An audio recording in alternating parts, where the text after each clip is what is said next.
স্থানীয় বেকার যুবকদের কাজের দাবিতে তোমার আমার সংগ্রাম চলছে এসআরএমবি বালাজি গ্রাফাইটের ম্যানেজমেন্টের তারা তাই আছি না মানব চলছে চলবে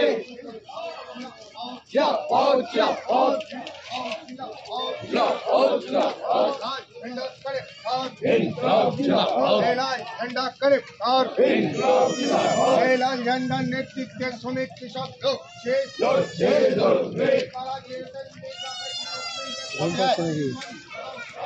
আমরা সাইকেলটা রয়েছে দেখতে পাচ্ছি না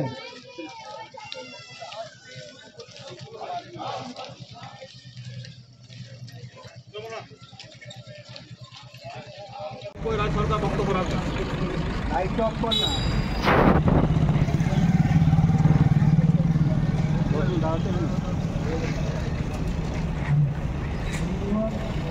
আপনারা আজকে আমরা বালাজি গেট থেকে সাফাই গেট পর্যন্ত আমরা মিছিল করলাম সিআইটি অন্যান্য গণসংগঠনের উদ্যোগে। আপনারা জানেন যে 13 তারিখে আইন অমান্য আন্দোলন দুর্গাপুরে এবং হচ্ছে যে আসানসোলে এবং গোটা রাজ্যে সংগঠিত হবে। বিভিন্ন দাবি, সে দাবি নিয়ে আমাদের লড়াই আন্দোলন চলছে।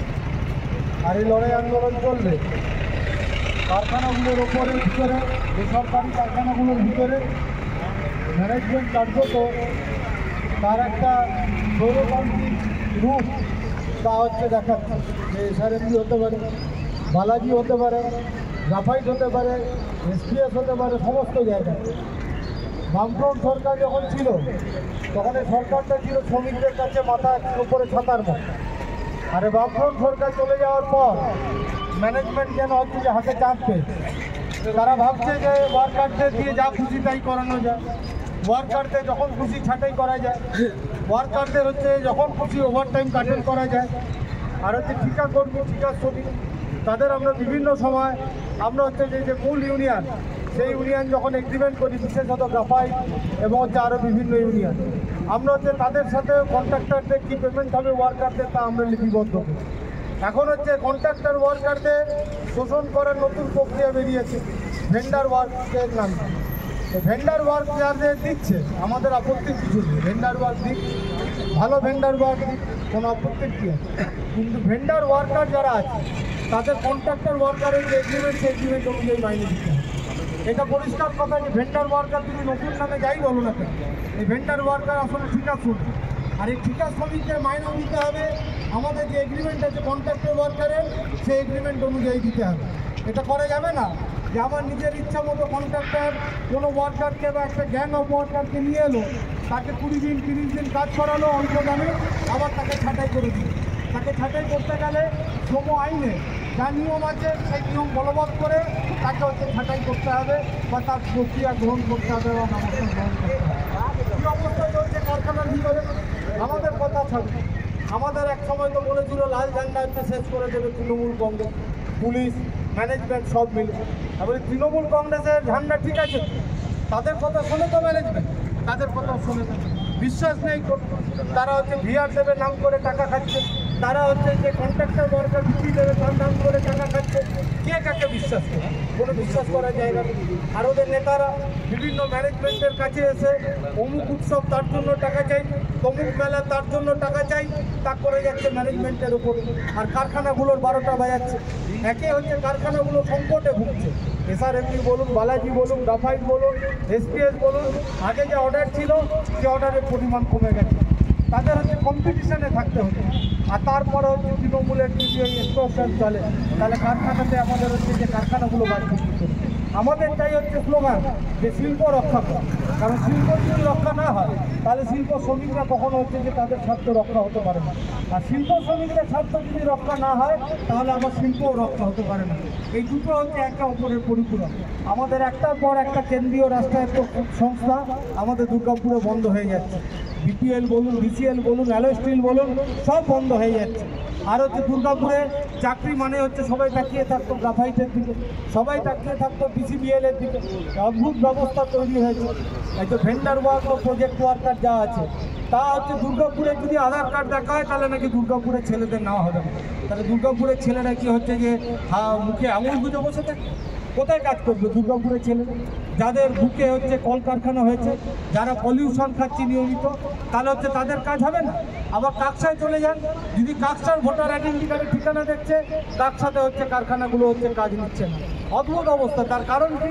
তার কারণ হচ্ছে স্থানীয় ছেলে যদি নেয় তাহলে স্থানীয় ছেলেরা দাবির জন্য হচ্ছে একজোট হবে, তাহলে স্থানীয় ছেলেদের নিও না, দূরের ছেলে নাও, তাদের বেশি হচ্ছে শোষণ করা যাবে। আমরা এর আগে বালাজি কারখানায় গেটে আমরা হচ্ছে অবস্থান করেছিলাম। আমরা বলেছিলাম অবস্থা কিছুটা পরিবর্তন হয়েছে, সম্পূর্ণ হয়নি, কিন্তু আমরা বলছি সমস্ত কারখানাতেই এই ব্যবস্থা পালন করতে হবে, এই ব্যবস্থা আমাদের জারি রাখতে হবে। আমরা দেখি যে হচ্ছে যে যখন ওয়ার্কারদের উপর হচ্ছে আক্রমণ হতো, ম্যানেজমেন্ট আক্রমণ করতো, অনেক অফিসাররা হচ্ছে সেই ম্যানেজমেন্টের এই আক্রমণ, সেই আক্রমণে হচ্ছে যে পিছন থেকে হচ্ছে যে হয়তো সমর্থন করতেন বা একটু হাসতেন যে ঠিক আছে সিআইটি খুব বার বেড়েছে, ম্যানেজমেন্ট একটু করছে, ভালো হচ্ছে। কী অবস্থা হচ্ছে গ্রাফাইটের অফিসার? ভালো আছেন অফিসাররা প্রতিনিয়ত সংকটে ভুগছে, কতজন অফিসারকে হচ্ছে ছাঁটাই করেছে এই সময়ের মধ্যে। আমাদের নয় ওয়ার্কার ছাঁটাই করলে আমাদের শেষ রক্তবিন্দু পর্যন্ত আমরা হচ্ছে মজদুরদের পাশে দাঁড়াবো। কী হবে অফিসাররা ঘুরে বেড়াচ্ছে, অফিসারদের বলছে আমাদের নিরাপত্তা কোথায়? আর ম্যানেজমেন্ট কোনো কথা শুনবে না, ম্যানেজমেন্ট কারোর কথা শুনবে না, এমনকি তাদের নিজস্ব স্টাফ তাদের কথাও শুনবে না। তো কারখানা চলবে কী করে? ওয়ার্কারদের কথা শুনবে না, অফিসারদের কথা শুনবে না, সুপারভাইজারদের কথা শুনবে না, তাহলে কারখানা চলবে কোন প্রক্রিয়ার মধ্যে দিয়ে? আমরা তাই বলছি আমাদের এই মিটিংয়ের মধ্যে দিয়ে, আমাদের এই মিছিলের মধ্যে দিয়ে আমাদের লক্ষ্য কিন্তু হচ্ছে আমাদের লোক ঢোকানো না। বারবার বলছি এই গ্রাফাইট কারখানার গেটে আমরা মিটিং করছি 2011 সালের পর আমরা কারখানার মূল গেটে মিটিং করিনি কখনো। আজকে আমরা মিটিং করছি, যা মিটিং করেছি রাস্তার ওপারে মিটিং করেছি। আমরা একটা কথা বলি যে আমাদের হচ্ছে একটা লোক ঢোকানোর জন্য আমরা হচ্ছে এখানে আসিনি কারখানাতে। আমরা আমাদের তো লোক ঢোকানোর তালিকা আমরা দিয়ে দিয়েছি, তালিকা মানে নামের তালিকা দিয়ে। আমরা কি বলেছি যে হচ্ছে নির্দিষ্ট পদ্ধতি, নিয়োগ পদ্ধতি থাকবে, যে নিয়োগ পদ্ধতিতে গ্রাফাইটে হচ্ছে কাজ হয়, লোকের কাজ হয়। কি সেই নিয়োগ পদ্ধতি আমরা বলে দিয়েছি যে হচ্ছে তার দক্ষতা থাকতে হবে, তার হচ্ছে যে কাজের দক্ষতা থাকতে হবে, তার হচ্ছে শারীরিক ফিটনেস থাকতে হবে। এবং এটা কিভাবে হবে আমরা বলেছি যে না, সিপিএমকে আমাদের বলেছিল যে আপনারা কিছু কোটা নিয়ে নিন, তৃণমূল তাহলে কিছু বেশি কোটা আছে, আপনাদেরও কিছু কোটা দিচ্ছি। আমরা বলেছি আমাদের যদি তৃণমূলের সমান কোটাও দেয় আমরা কোটাতে রাজি। আমরা চাই যে যারা তৃণমূল করে না, যারা সিপিএম করে, আসানসোল এবং গোটা রাজ্যে সংগঠিত হয়েছে শ্রমিকদের বিভিন্ন দাবি, সে দাবি নিয়ে আমাদের লড়াই আন্দোলন চলছে। আর এই লড়াই আন্দোলন চলবে কারখানাগুলোর ওপরে ভিতরে, বেসরকারি কারখানাগুলোর ভিতরে ম্যানেজমেন্ট কার্যত তার একটা স্বৈরতান্ত্রিক রূপ তা হচ্ছে দেখাচ্ছে। সে এসআরএমজি হতে পারে, বালাজি হতে পারে, গ্রাফাইট হতে পারে, এসপিএস হতে পারে, সমস্ত জায়গায়। বামফ্রন্ট সরকার যখন ছিল তখন এই সরকারটা ছিল শ্রমিকদের কাছে মাথার উপরে ছাতার মতো। আর এই বামফ্রন্ট সরকার চলে যাওয়ার পর ম্যানেজমেন্ট যেন হচ্ছে যে হাতে চাপ পেয়েছে। তারা ভাবছে যে ওয়ার্কারদের দিয়ে যা খুশি তাই করানো যায়, ওয়ার্কারদের যখন খুশি ছাঁটাই করা যায়, ওয়ার্কারদের হচ্ছে যখন খুশি ওভারটাইম কাটেল করা যায়। আর হচ্ছে ঠিকা কর্মী, ঠিকা শ্রমিক, তাদের আমরা বিভিন্ন সময় আমরা হচ্ছে যে মূল ইউনিয়ন, সেই ইউনিয়ন যখন এগ্রিমেন্ট করি, বিশেষত গ্রাফাইট এবং হচ্ছে আরও বিভিন্ন ইউনিয়ন, আমরা হচ্ছে তাদের সাথে কন্ট্রাক্টরদের কী পেমেন্ট হবে ওয়ার্কারদের তা আমরা লিপিবদ্ধ করি। এখন হচ্ছে কন্ট্রাক্টর ওয়ার্কারদের শোষণ করার নতুন প্রক্রিয়া বেরিয়েছে ভেন্ডার ওয়ার্কের নামে। ভেন্ডার ওয়ার্ক যাদের দিচ্ছে আমাদের আপত্তির কিছু নেই, ভেন্ডার ওয়ার্ক দিক, ভালো ভেন্ডার ওয়ার্ক, কোনো আপত্তির কী আছে। কিন্তু ভেন্ডার ওয়ার্কার যারা আছে তাদের কন্ট্রাক্টর ওয়ার্কারের যে এগ্রিমেন্ট, সেই এগ্রিমেন্ট অনুযায়ী মাইনে দিতে হবে। এটা পরিষ্কার কথা যে ভেন্ডার ওয়ার্কার তুমি নতুন নামে যাই বলো না কেন, এই ভেন্ডার ওয়ার্কার আসলে ঠিকা শ্রমিক। আর এই ঠিকা শ্রমিকদের মাইনেও দিতে হবে আমাদের যে এগ্রিমেন্ট আছে কন্ট্রাক্টর ওয়ার্কারের, সেই এগ্রিমেন্ট অনুযায়ী দিতে হবে। এটা করা যাবে না যে আমার নিজের ইচ্ছা মতো কন্ট্রাক্টর কোনো ওয়ার্কারকে বা একটা গ্যাং অফ ওয়ার্কারকে নিয়ে এলো, তাকে 20 দিন 30 দিন কাজ করালো অল্প দামে, আবার তাকে ছাঁটাই করে দিল। তাকে ছাঁটাই করতে গেলে শ্রম আইনে যা নিয়ম আছে সেই নিয়ম বলবৎ করে তাকে ছাঁটাই করতে হবে বা তার প্রক্রিয়া গ্রহণ করতে হবে বা ব্যবস্থা গ্রহণ করতে হবে। কী অবস্থা চলছে কারখানার ভিতরে আমাদের কথা ছাড়া, আমাদের এক সময় তো বলেছিল লাল ঝান্ডা শেষ করে দেবে তৃণমূল কংগ্রেস, পুলিশ, ম্যানেজমেন্ট সব মিলে। এবং তৃণমূল কংগ্রেসের ঝান্ডা ঠিক আছে, তাদের কথা শোনে তো ম্যানেজমেন্ট, তাদের কথা শোনে না, বিশ্বাস নেই কোনো। তারা ভিআর দেবে নাম করে টাকা খাচ্ছে, তারা যে কন্ট্রাক্টর ওয়ার্কার ঢুকিয়ে দেবে তার নাম করে টাকা খাচ্ছে। কে কাকে বিশ্বাস করে? কোনো বিশ্বাস করার জায়গা নেই।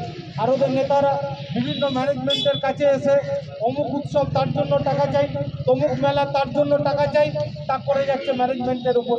আর কারখানাগুলোর 12টা বাজাচ্ছে। একে হচ্ছে বেসরকারি কারখানা, তার চলছে বেসরকারিকরণ, তার আবার চলছে বেসরকারিকরণ মানে ভেন্ডার প্রক্রিয়া। আর বেসরকারিকরণ মানে এক একটা করে কোম্পানিকে দিয়ে দিচ্ছে, যে কোম্পানি তার যে ফিনিশ গুড তৈরি করবে। শুনলাম কয়েকদিন আগে একটা কোম্পানি, গতকাল একটা কোম্পানি যারা যে ফিনিশ গুড আমাদের কিনে নেবে গ্রাফাইট। ভালো কথা, মার্কেট আমাদের চাই, মার্কেট সম্প্রসারণ করতে হবে। সেক্ষেত্রে কোনো কোম্পানি যদি আমাদের গ্রাফাইটের ফিনিশ প্রোডাক্ট কেনে, আমরা তো সাধুবাদ জানাবো, আমাদের অসুবিধার কোনো ব্যাপার নেই। আমাদের মজদুররা তো তারা পরিশ্রম করতে হচ্ছে, তারা মরণপণ হচ্ছে যে তারা প্রস্তুত আছে। কিন্তু আপনারা কী করছেন? আপনারা যারা কন্ট্রাক্টর ওয়ার্কার তাদের পার্মানেন্ট ওয়ার্কারের কাজ দিয়ে দিচ্ছেন। পার্মানেন্ট ওয়ার্কারের একটু সাইড হয়ে যাও, এরা কাজ করবে।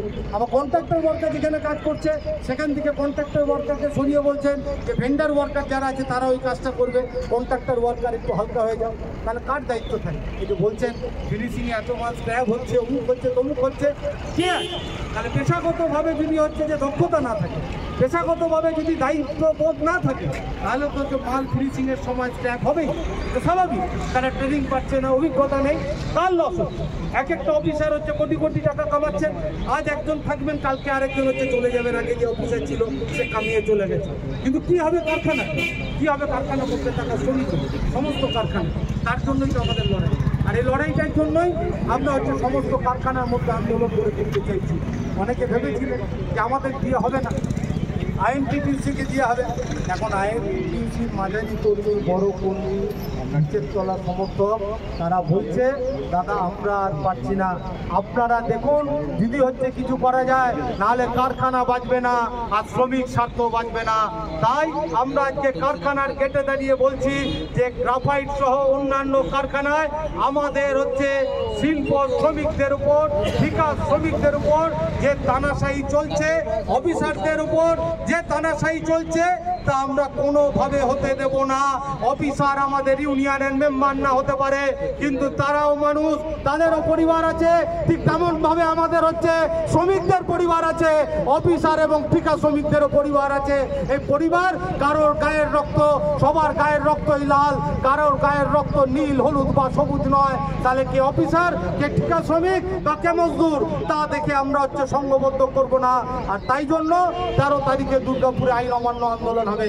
আমরা বলছি যে আপনারা এমন বাধ্য করবেন না। আমরা তৃণমূলের মতো, এই সরকারে আছে তৃণমূল, তারা আপনার কারখানার গেট ভেঙে আইন অমান্য করেছিল। আমরা আপনাদের গেট ভাঙতে এখনই যাচ্ছি না। আমরা খালি আপনাদের বলছি 13 তারিখ দুর্গাপুরে আইন অমান্য হবে কেন্দ্রীয়ভাবে এই দাবিগুলো নিয়ে। আর যদি আমাদের দাবি, আমরা বলছি না মানতে হবে, আমাদের দাবি নিয়ে যদি আপনারা সহানুভূতি নিয়ে আলোচনা না করেন, তাহলে এটাও বলছি আর কেন্দ্রীয়ভাবে আইন অমান্য হবে না, এবার কারখানার গেটে গেটে আইন অমান্য হবে। এই কথা বলে আপনাদের অভিনন্দন জানিয়ে আমি আমার বক্তব্য শেষ করছি। ইনকলাব জিন্দাবাদ, দুনিয়ার মেহনতি মজদুর জিন্দাবাদ। আগামী 13 তারিখ আইন অমান্য আন্দোলন, এই আন্দোলনে